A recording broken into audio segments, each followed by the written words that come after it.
Thank you very much. I'm Richard Jordan, chairman of the conference. I'm going to just introduce Khalid Dawood, who will introduce the speakers. So Khalid, thank you very much for moderating this session, and I turn it over to you, and I will return in about 3 minutes.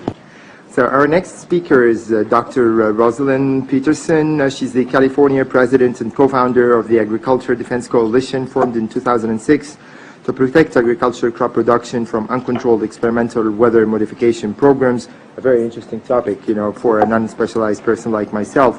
But also very interesting in her CV that we have with you is also her extensive efforts to protect drinking water supplies from toxic chemical contamination in Martinez, California. That's a very interesting topic, of course, and I was actually wondering myself whether you can tackle whether the same experiments that you're holding in California could be extended to other world countries, particularly poor and developed countries like where we come from. Thank you. Okay, thank you. Good afternoon, ladies and gentlemen, Mr. Chairman. It is a pleasure to be here to speak with all of you today. One of the things that I would like to say is that we are in a global drumbeat right at the moment talking about climate change and global warming. One of the things that is affected by climate change is agriculture. But some of what we are seeing is man-made, but man-made in a different way than you may guess. Weather modification programs, experimental ones done by private companies, done by the United States government, done by states across the United States are underway. There's more than 50 of them in operation across the United States. All of these impact agriculture because they change the microclimates needed for agriculture to survive. None of these programs that I know of today, and this is all public record, are available at any time with oversight, agricultural oversight or public oversight. These programs impact agriculture, and there are programs around the world. International corporations are modifying our weather all the time, and they're modifying it in ways that cover thousands and thousands of square miles.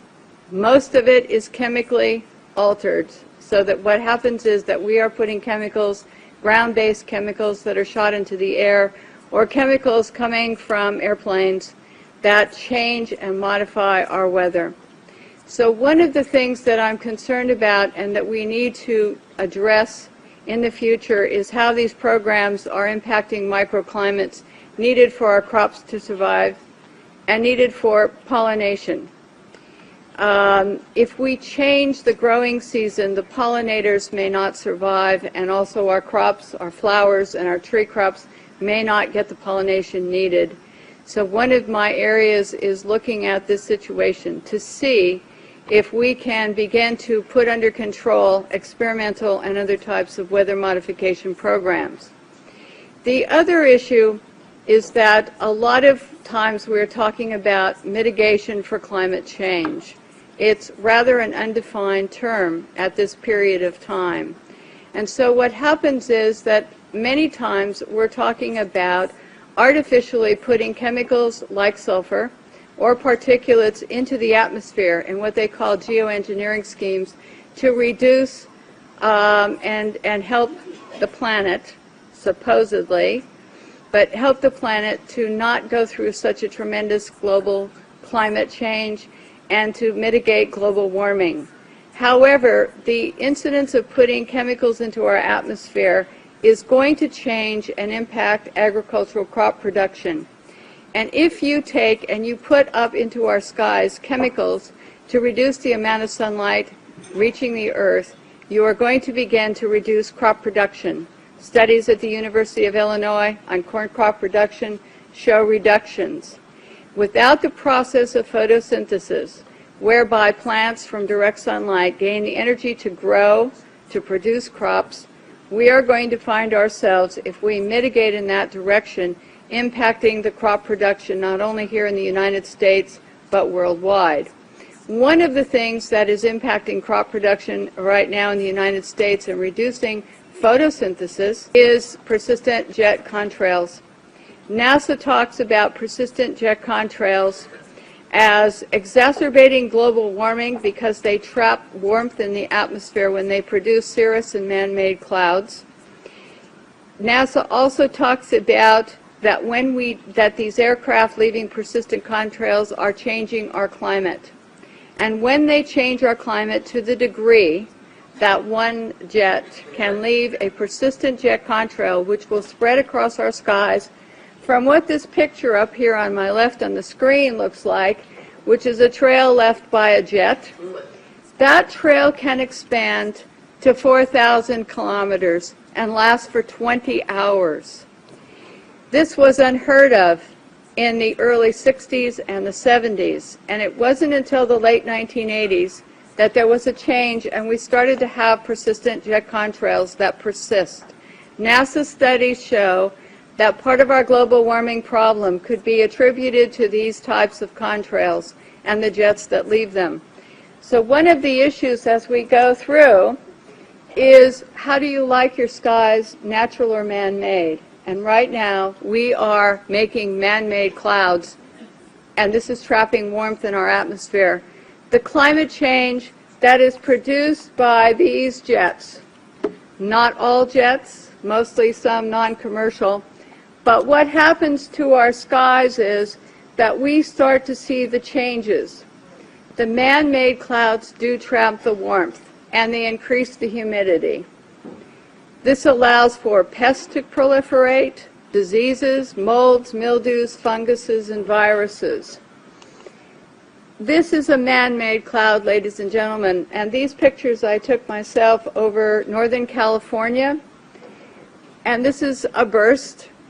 This is where a jet left a huge plume, and then this turned in at the end of it to a burst, and this is not normal, never seen before in our county historically, and I was born and raised there.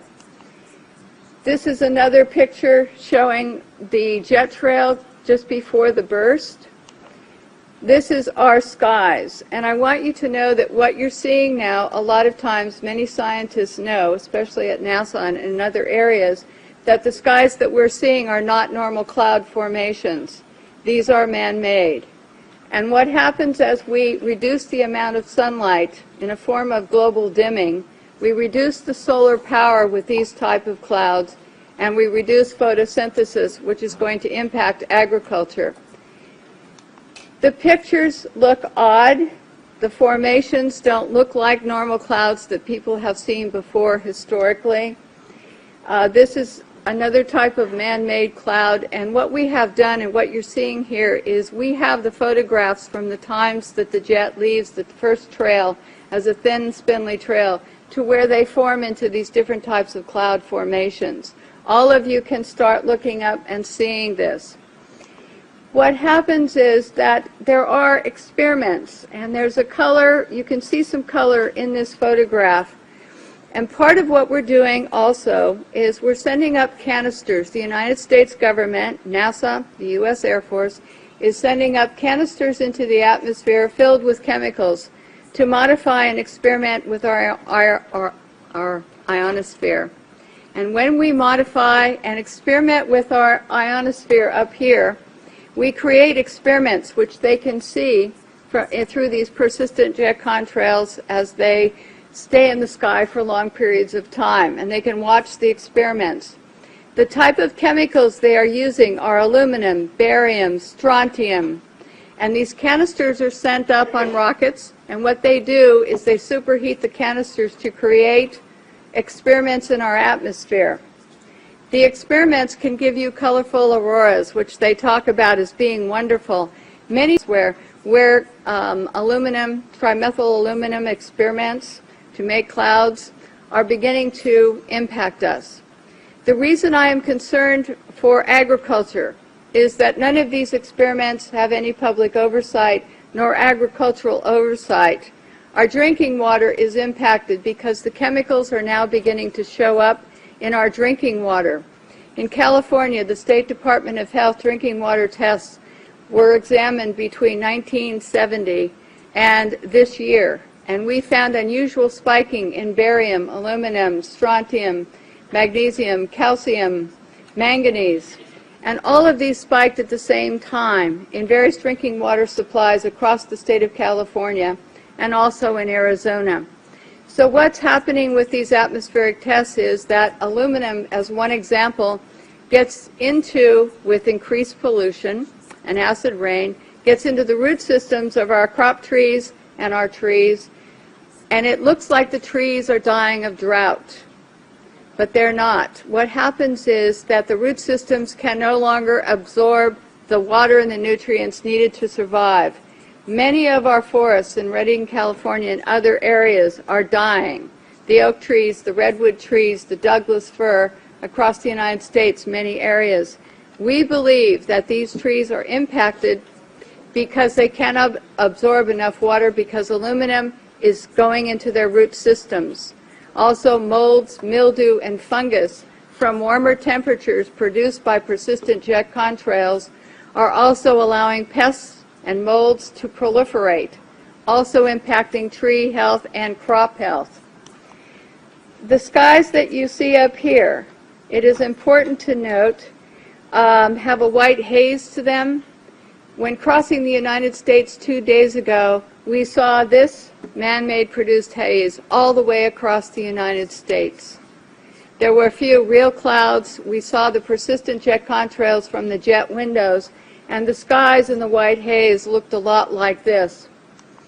So one of the things that we need to really look at is that jet fuel emissions contaminate our air, much as automobile exhaust. They know from scientific studies back in the 1970s that they deplete beneficial ozone in the atmosphere by releasing nitric acid. So one of the things that we need to look at is the impact of just jet fuel and just the emissions from jets as well. I want to go on and talk briefly about a couple of issues here that I think are important for everyone to realize. If we don't look at the problems that we are creating, the atmospheric testing programs, in other words, the jet contrails that are warming our climate, and we say to ourselves, we want to geoengineer something else. We want to add more particulates to help global warming or to stop climate change. What we're going to have is we're going to have a pea soup up there of chemicals which are going to be detrimental to our health. It is much better to take the EPA model of the 1970s, where the Environmental Protection Agency was designed to put in regulations to reduce the pollution at its source, to reduce and put caps on how much pollution corporations, cars, automobiles were putting into the atmosphere. One of the things that we're talking about as mitigation is to go into geoengineering plans which add more chemicals to our atmosphere, which are going to get into our drinking water supplies, which are going to get into our soils, they are not healthy as they used to be. And this problem, having traveled across the United States into some other areas, seeing the pictures coming in from across the United States and other countries, we're finding that there's beginning to be an impact from all of these programs and all the chemicals in our skies. And so one of the things we need to think about and work for is reducing pollution. Alan Buckman from the California State Department in Fish and Game talked about microbes, and they're important to the environment. We have at our disposal already some technologies and already the wherewithal to begin to make the planet more healthy and to put it into a different perspective. But if we go to the geoengineering schemes that are waiting in the wings, thousands of them, to put the particulates up and sulfur, then we are going to be in trouble with agriculture across the United States and around the world. It is time that we look at some different solutions that are already here, and it's time that we look at what's happening in our skies and say we don't need to add any more chemicals, we are doing enough. And what these experiments in our skies are doing with atmospheric heating and testing, we don't know, but the chemicals are showing up in our drinking water. So in closing, I would like to say to all of you and to encourage you to know that just what I showed you today is beginning to impact crop production in the United States. and we're seeing higher UV radiation that is burning the tips of our trees and our plants. We see the molds and mildews growing here, and we see all of this, and we hope that all of you will consider before you think of mitigation and just go forward with some of the plans that are being sold to you as almost a cap-and-trade situation, where a corporation like Planktos decides to put iron dust into the Galapagos Islands area. This is a proposal, may have already started, and to create algae blooms. And yes, they're saying, yes, we're going to help the environment because we're going to create these algae blooms for more oxygen. But what happens is it's going to impact the marine life in those areas. As a geoengineering plan, it is going to be sold, the credits for this, the supposed benefits, is to be sold as credits to people who want to pollute more. And here's the really awful twist to this, in my opinion, is if we sell pollution credits to polluters to ask them so that they can pollute more, we're only going to add more to our climate change and to our global warming processes. We have to say, no, we don't want money market schemes that are going to go into the ocean and change something possibly to the detriment of our oceans or our air, in order to sell credits to someone who wants to pollute more. Ladies and gentlemen, this is a consideration for all of you when you start to talk about caps and trades, when you start to talk about geoengineering plans, because we don't need a money market scheme. We need to have and use the microbes available to us, the science available to us to reduce the pollution that we're putting into the atmosphere, and we need a new direction, and I think that this might be a good one. So I hope that all of you will consider what I have to say today, and I want to thank you once again for listening to what I had to say. Thank you.